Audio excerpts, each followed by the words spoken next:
신신의 제118화 신존재 증명 1강 1부 지금 시작하겠습니다.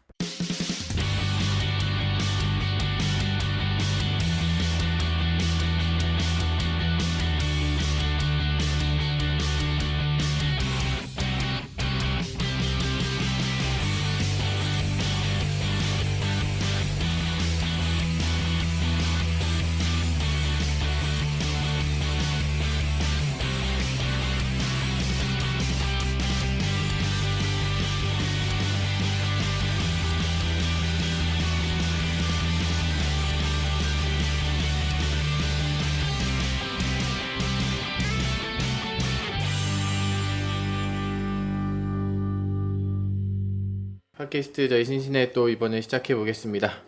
이제 초대교회 다 끝나고 새로운 좀 강좌 뭐 이렇게 할 수 있을 것 같아요. 이렇게 좀 시리즈로 신존재 증명이라는 타이틀을 가지고 어떠니 한번 시작해 보도록 하겠습니다.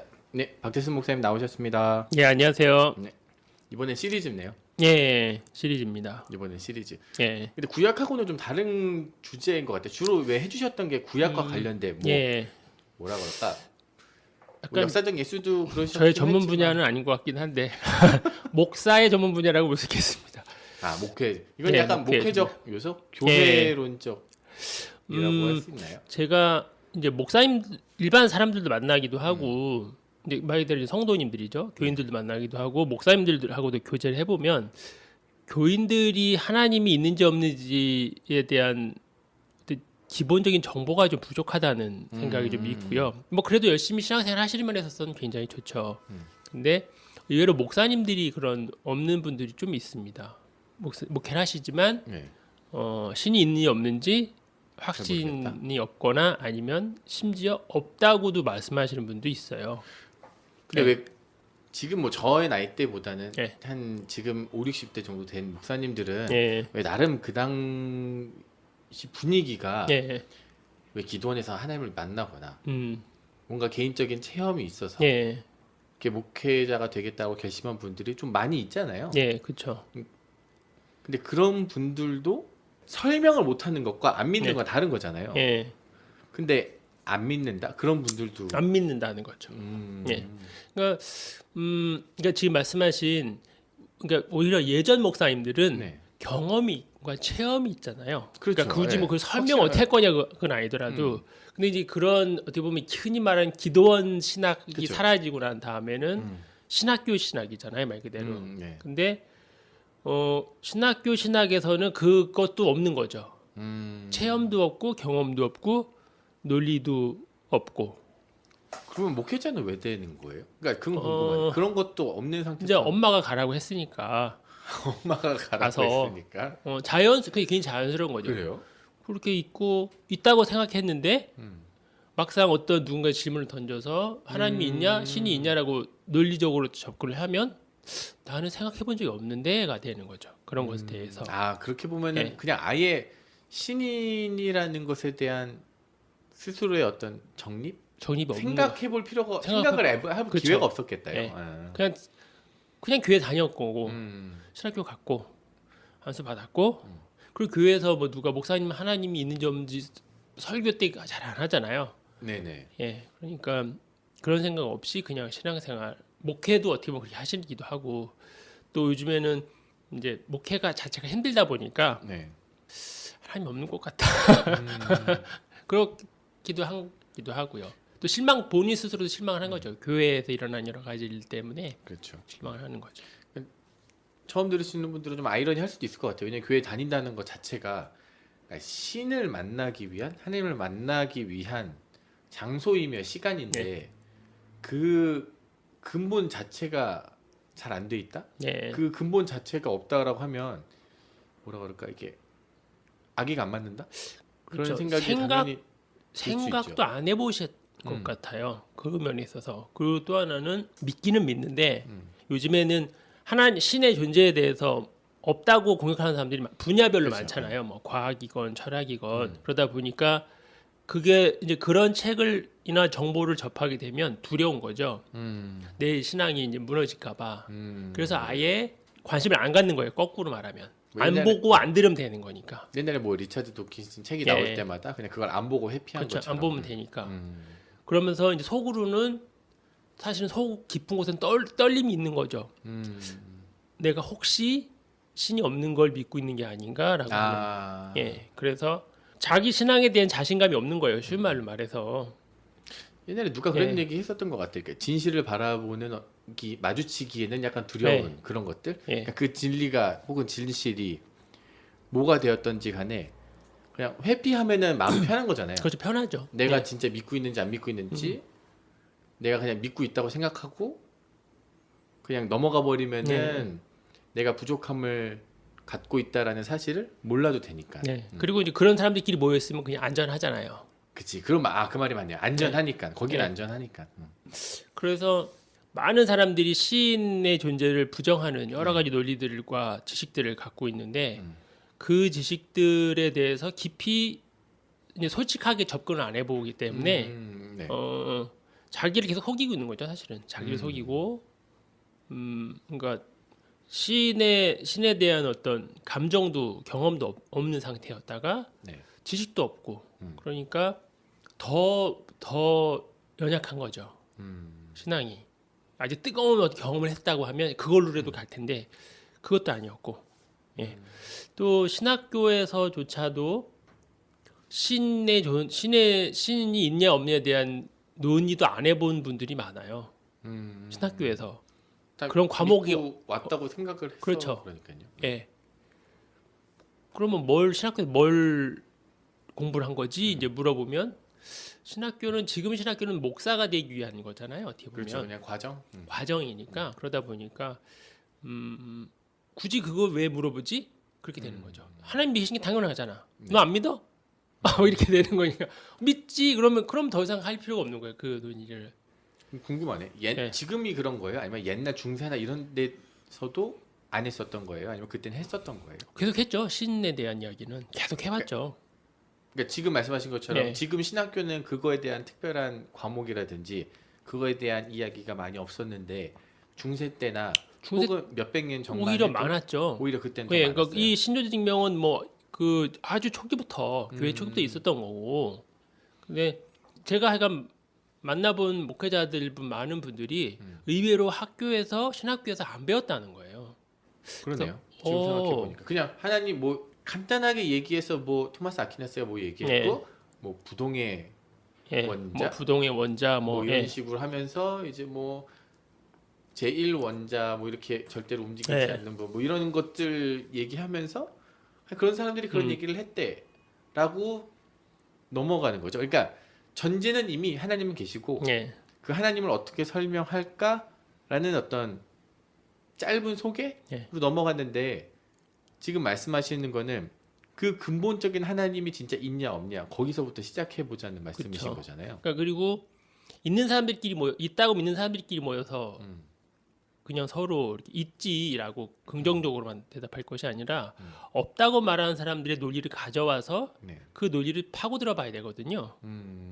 그 사람들 나름대로는 다 그것이 논리적이기 때문에 그 주장하는 거니까 그것에 맞서서 또는 받아들일 건 받아들이고 약점이라는 건 서로 있는 거니까 이제 그렇게 논리를 계속 좀 공부를 해보면 무신론자들이 말하는 것이 굉장히 말 그대로 아주 날카롭고 정확히 찌르는 게 네. 많거든요. 네.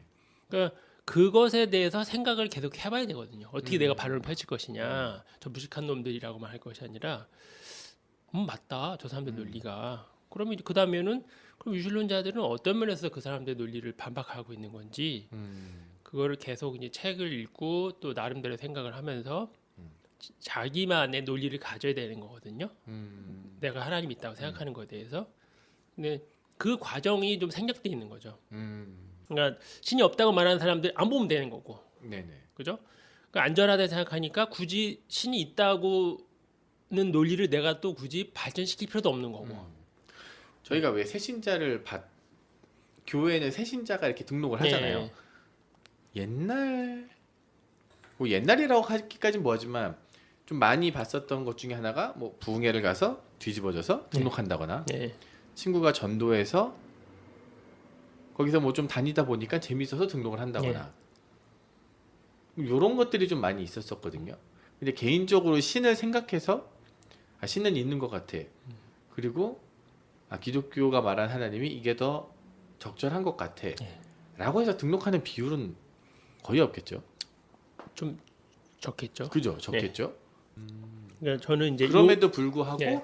이제 이 논의가 계속 되어야 하는 이유는 계속 되어야 되는 이유는 일단 교회를 다니는 사람 입장에서는 네. 자신의 신앙에 대해서 좀 자부심을 가져라. 음, 내가 허상을 믿는 것도 아니고 네. 그냥 세뇌돼서 그냥 다니는 것도 아니고 유신론이 굉장히 논리적으로 탄탄하다는 거. 그리고 무신론도 물론 탄탄하죠. 탄탄하지만 무신론도 굉장히 해결하지 못하는 부분들이 많거든요. 그러니까 양면을 다 볼 필요는 있고 내가 신을 믿는다는 것이 이 시대에 말 그대로 과학과 이성의 시대에 비과학적이거나 비이성적인 것이 아니라는 거죠. 객관적으로 예. 좀 보실 때 유신론이라는 한 집단이 있고 무신론이라는 집단이 있었을 때 객관적으로 물론 예. 목사님이시지만 객관적으로 봤을 때 유신론은 무신론보다 논리적으로는 좀 약하지만 예. 믿음을 조금 더해서 믿음의 눈으로 보았을 때는 뭐 견줄만하다 이런 식으로 봐야 되는 거예요? 아니면은 그냥 객관적으로 봐도 그냥 두 개는 거의 동일하기 때문에 선택의 문제다. 선택의 문제다. 예. 그러니까 숨어있는 유신자들이 많아요. 네. 숨어있는 유신론자들 우리가 관심을 안 가졌어요. 그렇지. 숨어있는 유신론자들이 많거든요. 근데 그 논리는 야 성경에 써 있다. 뭐 이런 논리가 아니라 그 사람들의 고유한 학문들이 있단 말이에요. 과학이건 수학자건 철학자건 그 사람들의 전문 지식을 갖고 논하는 거거든요. 네. 신이 있다 없다를. 그러니까 논리적으로 전혀 무신론이 논리적으로 더 세지만 우리는 더 강한 믿음이 있다.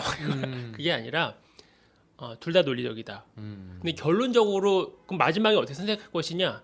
그거는 말 그대로 선택이죠. 그러니까 뭐 어떤 사람들 그런 거 물어볼 수도 있어요. 무신론자들이 전혀 반박할 수 없는 완벽한 유신론의 어떤 논리가 있겠느냐? 그런 건 없다. 네. 예, 그 반대도 없다. 마찬가지로. 야, 그러니까 신이 없지라고 사람들이 인터넷도 많이 돌아다니는 정보들이 있잖아요. 근데 의외로 무신론자들의 논리도 사실 강하진 않아요. 다 구멍이 뻥뻥 뚫려 있습니다. 근데 왜 무신론자라고 하거나 하나님은 없다, 신은 없다 이렇게 예. 얘기했을 때 이건 딱히 논리를 논하진 않잖아요. 이게 그런 게 어디 있어? 이렇게 넘어가잖아요. 아니에요. 그 논리가 있습니다. 그러니까요. 논리가 그게, 있는데 이제 그 논리를 찾아가기가 따라가기가 힘든 거죠, 사실은. 그러니까 다른 사람의 그러니까 무신론자들의 논리를 보면 그냥 그걸 보고 한두 줄을 보고 나머지는 이제 그것에 대한 반박하는 글들이 유신론자 네. 입장에서 쓴 게 많으니까 그렇죠. 그냥 한마디로 퉁쳐버리고 아예 저 아무것도 아니네 이렇게 하는 경우가 의외로 많죠. 네. 근데 그렇게 바라볼 게 아니라 그 사람들의 논리를 좀 더 깊이 들어가 볼 필요가 있는 거죠. 그래 보면 그러다 내가 혹시 하나님 안 믿으면 어떻게 하지? 뭐 그런 거는 그런 염려는 접어두고 그 사람 무신론은 나름대로의 배경이 굉장히 탄탄하거든요. 예. 전 아까 해주신 말씀 중에 그 말씀이 좀 기억에 남거든요. 우리가 믿는 뭐 하나님 유신론 자체가 그렇게 뭐라 그럴까 저급하지 않고 성급하지 그것이 않죠.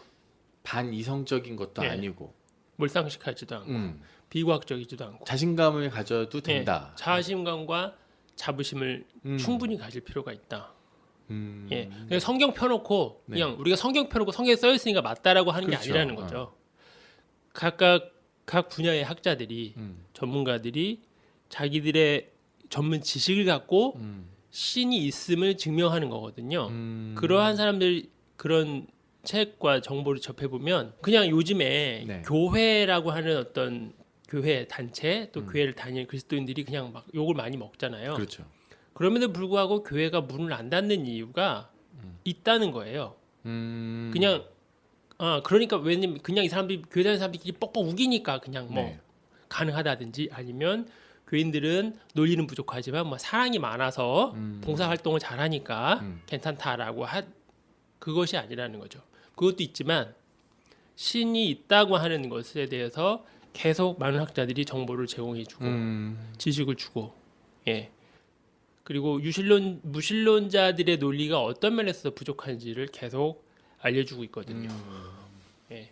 그러니까 부지불식간에 유신론자들의 그 논리가 사람들 귀에 네. 들어오는 거예요. 어떻게 보면. 예. 그러다 어느 순간 그렇지 신이 있는 것 같다. 예. 근데 뭐 그건 나중 문제겠죠. 뭐 신은 있는 것 같은데 그게 어디에서 내가 신을 만나냐 그거를 예. 뭐 어디서 내가 그 신을 섬기냐 그거는 뭐 나중에 얘기인 거고 예. 아마 지금은 신이라는 거, 신 존재 증명. 예. 음, 그러니까 무신론자들의 논리도 약점이 상당히 많다. 예. 근데 여기서 말하는 그 신이 딱히 개신교가 말하는 신이라고 할 수 있는 거예요? 그거는 우리가 앞으로 지금 네. 논이랑 약간 벗어나는 거긴 해요. 그건 좀 다른 문제긴 한데, 그것도 좀 길게 해봐야겠죠. 그 그렇겠죠. 부분도. 근데 그냥 간단하게 보면 과거에 그러니까 지금의 무신론자들이 신이 없다라고 말할 때 그 신이 없다라고 말하는 것은 유신론자들이 굳이 네. 야, 그 신은 성경에 있는 신이다라고 말하지 않아도 이미 무신론자들이 그 신을 성경의 신과 일치시키고 있죠. 거꾸로. 그러네요. 예, 신이 없다. 그럼 뭐 천녀 귀신이 없다는 것이냐? 몽달 귀신이 없다는 것이냐? 그거 분명히 아니거든요. 제우스가 없다는 것이냐? 네. 그거 아니죠. 무신론자들이 말하는 신은 99%가 주로 말하는 게 성경에서 성경에 말하는 나오는 신이에요. 야훼 신. 예. 맞아요. 그렇죠. 예. 알겠습니다. 그러면 이제 이 신존재 증명 시리즈는 어떻게 흘러갈까요? 소개를 한번 해봐 주시면 좋겠어요. 일단 첫 시간은 먼저 흔히 말하는 이제 신정론이죠. 네. 세상 외에 신이 있다면 세상 외에 악이 있느냐? 음. 그 문제가 있고요.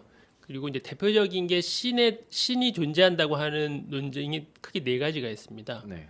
뭐 존재론적, 목적론적, 또 뭐 도덕론적 이렇게 해서 네 개가 있고 그 다음에는 이제 지금은 이제 또 과학이 굉장히 많이 그 발달했잖아요. 그러니까 과학자들이 보는 무신론이 있습니다.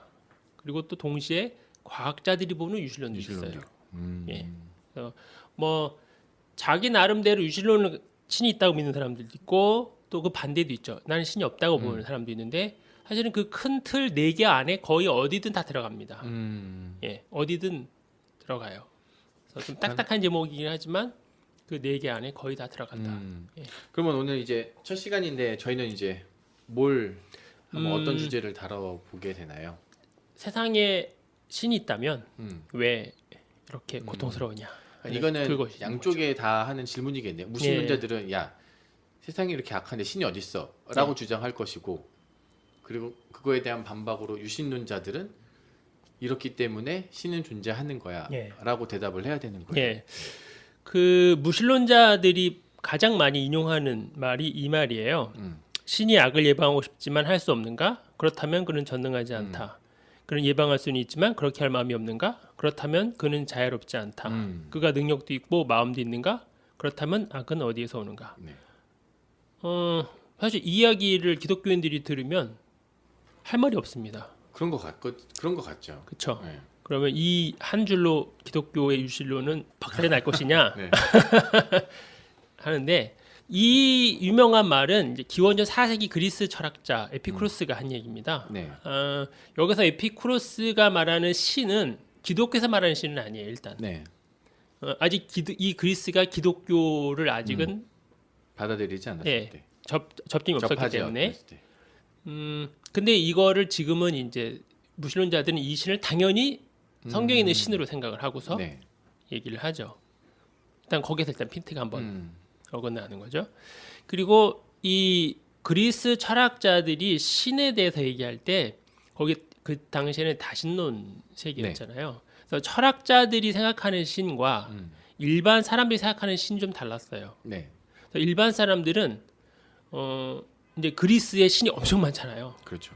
뭐 제우스부터 해서 엄청나게 많은 방대한 신들이 있었고 그리고 그리스가 그 헬레니즘 문화 속에서 이집트나 페르시아 신들도 대거 또 도입을 네. 합니다. 이름도 조금씩 바꾸기도 하면서 그러니까 그 당시에 그런 신에 대해서 일반 사람들은 좋아한 거였고 숭배를 했고 그리스 철학자들은 그런 것에 좀 싫어했어요. 음. 저급하다. 음. 어떻게 저런 신을 믿을 수 있느냐라고 네. 하면서 그래서 도리어 그리스 철학자들은 신의 어떤 자유의지, 인간의 어떤 자유의지, 신의 전능성 그런 이야기들을 좀 많이 했었죠. 그런 면에서 좀 차이가 좀 있다. 그거고요. 이제 이런 이야기가 있었고 네. 또 다른 쪽에서는 이렇게 얘기도 합니다. 뭐냐면 이 키케로라고 하는 이 사람은 이제 기원전 2세기, 1세기 사람인데요. 로마의 연설가이기도 하고 철학자이기도 한데 이 사람이 이런 얘기를 합니다. 왜냐하면 신들은 인간의 일을 전혀 돌보지 않는다고 주장하는 철학자들이 지금도 있고 네. 과거에도 있었기 때문이다. 그들의 주장이 맞는 것이라면 대체 어떤 경건함, 어떤 경외심, 어떠한 종교 생활이 있을 수 있겠는가? 왜냐하면 사람은 저 신들이 그들을 주목한다는 그리고 불면의 신들이 인간 종족에게 무언가를 준다는 전제가 있어야 그 모든 것들을 신들의 권능을 향해 깨끗하고 순결하게 바칠 것이기 때문이다. 게다가 나로서는 신들을 향한 경건함이 사라지고 나면 인간 종족에 대한 신뢰와 연대감 그리고 가장 탁월한 정의 역시 함께 사라지지 않으리라고 확신할 수가 없다라고 신들의 본성에 관하여라는 책에서 이야기를 합니다. 그러니까 당시에 신이 어떤 존재냐에 대해서 철학자들이 많이 있었는데 에피쿠로스라고 하는 사람은 그 전능한 신이 아닌 그러니까 전능한 신이 있다면 어떻게 이 세상이 이렇게 돼 있지라고 하는 면에서 얘기를 한 거고 이 키케로가 쓴 이 책에서는 그래 그렇게 말하는 사람도 있었다. 많지만 그렇게 만약 신이 없다고 하면 우리 삶에 있어서의 어떤 이런 경건함, 경외심, 도덕은 도대체 뭐 어떻게 설명할 것이냐라고 또 반박을 하는 거죠. 네. 그러니까 신이 없다라고 말하는 이야기는 기원전 4세기, 5세기에도 있었고 네. 물론 그 전에 있었고요. 그것에 대한 반박은 또 있었다는 거죠.